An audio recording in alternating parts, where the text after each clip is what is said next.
Bonjour, c'est Angélique de Musique au Bac.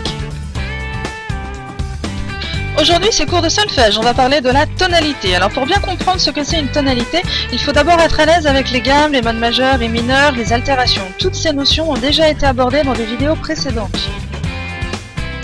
Alors qu'est-ce que la tonalité? Alors c'est en quelque sorte la couleur sonore d'un morceau.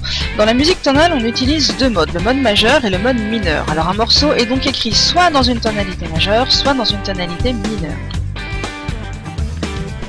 Pour connaître la couleur sonore du morceau, on va vulgariser. Par exemple, pour faire simple et dans les grandes lignes, si le morceau est gai et joyeux, il est écrit dans une tonalité majeure.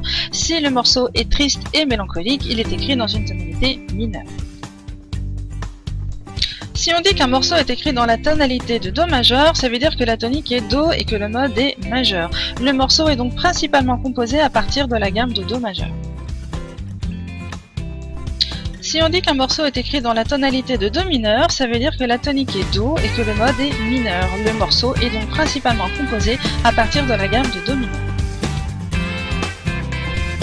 Je rappelle que la tonique est la note qui donne le ton, c'est le premier degré de la gamme. Un morceau écrit dans une tonalité va donc être composé principalement à partir des notes de la gamme correspondant à cette tonalité. Par exemple, un morceau écrit en Do majeur utilisera principalement les notes Do, Ré, Mi, Fa, Sol, La, Si. Mais quelle est la différence entre une tonalité et une gamme? Dans une gamme, les notes sont jouées dans l'ordre sous forme de notes conjointes. Dans une tonalité, les notes sont jouées dans n'importe quel ordre sous forme de notes conjointes, disjointes, seules ou en même temps. Toutefois, il peut y avoir plusieurs exceptions au cours d'un morceau, notamment quand on rencontre des altérations. Cela peut influencer sur la couleur du morceau, on parle alors d'emprunt ou de modulation.